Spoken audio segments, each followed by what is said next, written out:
Hello दोस्तों, स्वागत है आपका एक बार फिर से तैयारी कर लो चैनल में। आज की वीडियो में हम देखेंगे असाध्य वीणा और क्रीट वृक्ष पर आधारित हिंदी भाषा एवं साहित्य के 50 वन लाइनर प्रश्न। तो पूरी वीडियो के साथ बने रहिएगा। ये जितने भी प्रश्न हैं सभी शिक्षक पात्रता परीक्षा के लिए बहुत ही महत्वपूर्ण है। तो अगर आप किसी भी शिक्षक पात्रता परीक्षा की तैयारी कर रहे हैं तो आपके लिए ये महत्वपूर्ण साबित हो सकती है। तो पूरी वीडियो के साथ बने रहें। और अगर आपने अभी तक चैनल को सब्सक्राइब नहीं किया है तो सबसे पहले चैनल को सब्सक्राइब कर लें, बेल आइकन प्रेस कर लें और चैनल के प्लेलिस्ट में जाकर आप हिंदी साहित्य पर आधारित 600 प्लस वीडियोस देख सकते हैं। पहला प्रश्न है, धीरे बोला राजन पर मैं तो कलावत हूं नहीं, शिष्य साधक हूं, यह किसने कहा? प्रियंवद ने कहा। यह प्रियंवदा नहीं समझना, उषा प्रियंवदा, ये प्रियंवद है। अज्ञे का प्रसिद्ध कहानी संग्रह कौन सा है? विपथगा। अन कथ मंगल गान सुनाए, किसने कहा है? झिल्ली ने। रसविद तू गाह किसके लिए कहा गया है? क्रीट वृक्ष के लिए कहा गया है। कमल कुमुद पत्रों पर चोर पैर द्रुत धावित, यह पंक्ति किसकी ओर संकेत करती है? भावरों के लिए, भावरों की ओर। क्रीट वृक्ष के कानों में कौन रहस्य कहा करते थे? हिमशिखर।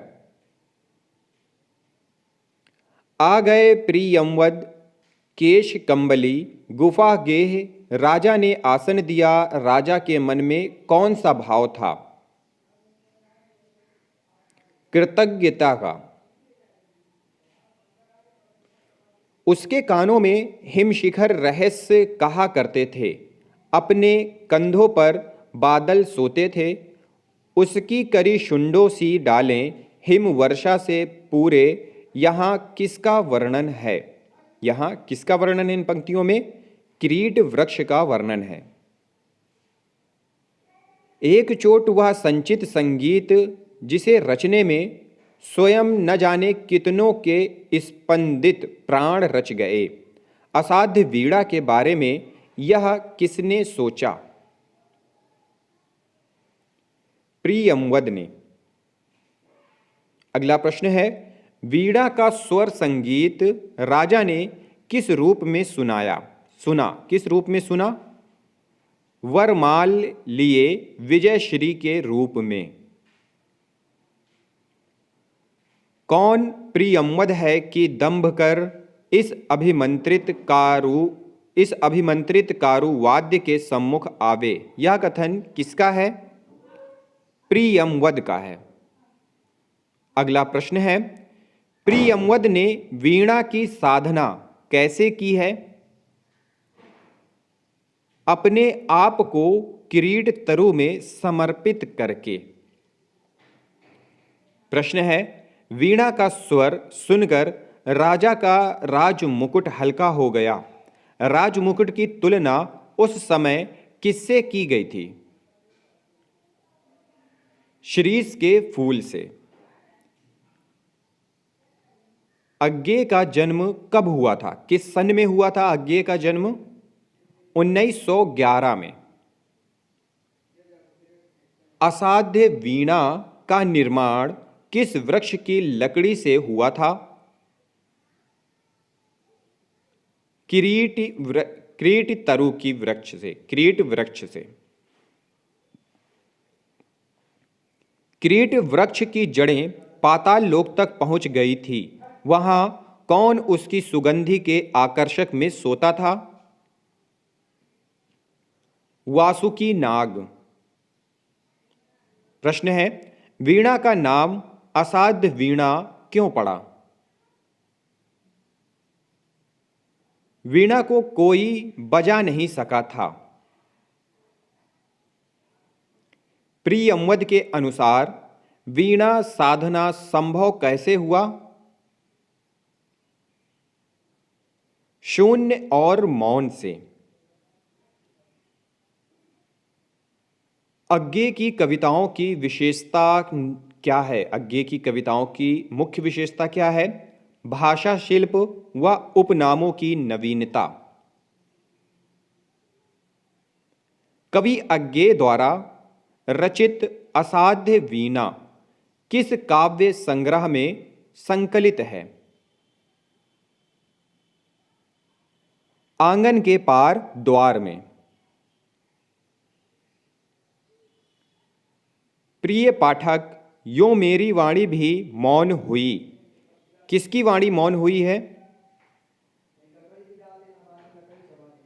अज्ञे की वाणी। प्रश्न है, अज्ञे जी द्वारा संपादित तार सप्तक का प्रकाशन कब हुआ था? 1943 में।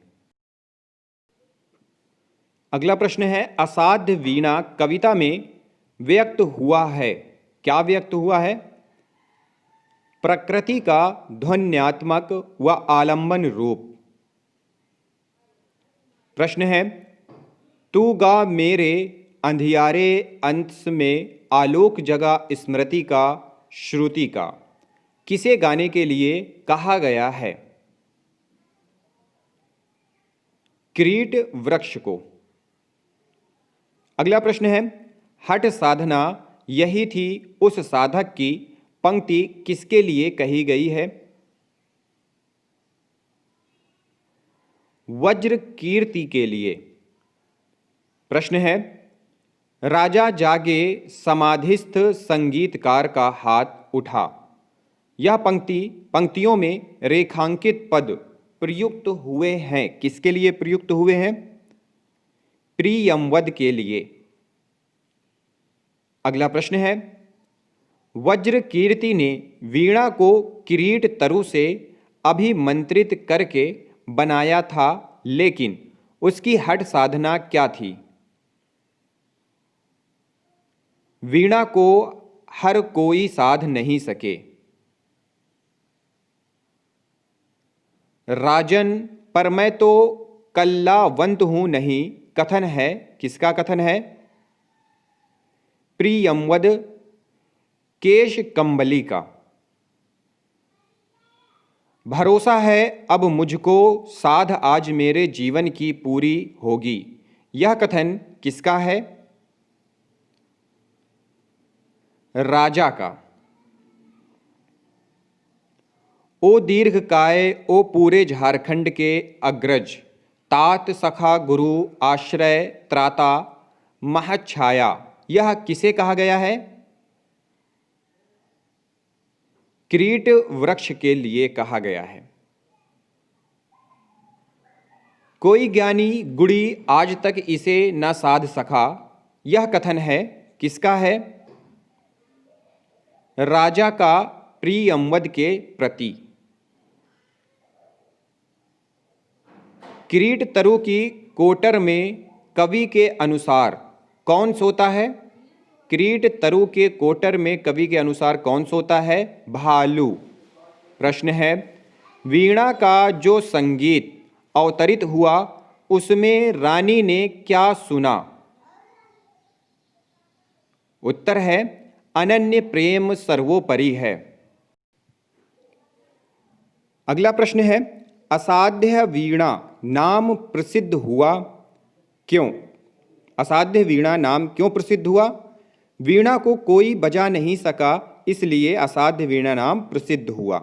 प्रश्न है, क्रीट वृक्ष को किसका अग्रज बताया गया है? झारखंड प्रदेश का। प्रश्न है, किरीट तरु से कौन अपना शरीर खुजलाते थे? किरीट वृक्ष से कौन अपना शरीर खुजलाते थे? शेर। प्रश्न है, असाध्य वीणा से अवतरित संगीत की अभिव्यक्ति थी, क्या थी? सबके लिए अलग अलग थी। वीणा का निर्माण किया था, किसने किया था वीणा का निर्माण? वज्र कीर्ति ने। प्रश्न है, जब वीणा मौन हो गई तो प्रियंवद ने उसे गोदी से उठाकर धीरे से नीचे रखा तो कवि ने उस समय वीणा की तुलना किससे की है? सोए हुए शिशु से। प्रश्न है, वीणा से संगीत के अवतरित होने की खुशी में रानी ने खुश होकर प्रियंवद को क्या दिया था? सतलड़ा हार। आंगन के पार द्वार कृति हेतु अज्ञेय को पुरस्कार मिला। कौन सा पुरस्कार मिला? साहित्य अकादमी पुरस्कार। अज्ञेय को सन 1978 में किस रचना पर भारतीय ज्ञानपीठ पुरस्कार प्राप्त हुआ था? कितनी नावों में कितनी बार। अगला प्रश्न है, केश कंबली प्रियंवद कहां रहता था? गुफा में। अज्ञेय को आंगन के पार द्वार कृति पर कब साहित्य पुरस्कार मिला था? सन 1964 ईस्वी में। असाध्य वीणा किस देश की लोक कथा पर आधारित है? चीनी देश की। प्रश्न है, असाध्य वीणा नामक कविता में बौद्ध धर्म के किस सिद्धांत की भावपूर्ण अनुभूति है? तत्था सिद्धांत की।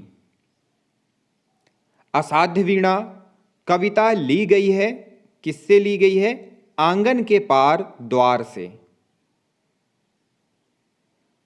असाध्य वीणा का निर्माण किस दिव्य व महान जीवनदायक वृक्ष से हुआ था? किरीट तरु से। अंतिम प्रश्न है, असाध्य वीणा का निर्माण किस संगीतकार के जीवन भर की साधना थी? वज्र कीर्ति के। अंतिम प्रश्न है, संत काव्य को ज्ञानाश्रयी काव्य किसने कहा? आचार्य रामचंद्र शुक्ल ने। दोस्तों, यह थे असाध्य वीणा और किरीट वृक्ष पर आधारित महत्वपूर्ण तथ्य प्रश्न। अगर यह वीडियो आपको पसंद आई हो तो लाइक करें, वीडियो को शेयर करें, कोई सुझाव तो कमेंट बॉक्स में कमेंट करें। इस वीडियो को देखने के लिए आप सभी लोगों का बहुत बहुत धन्यवाद।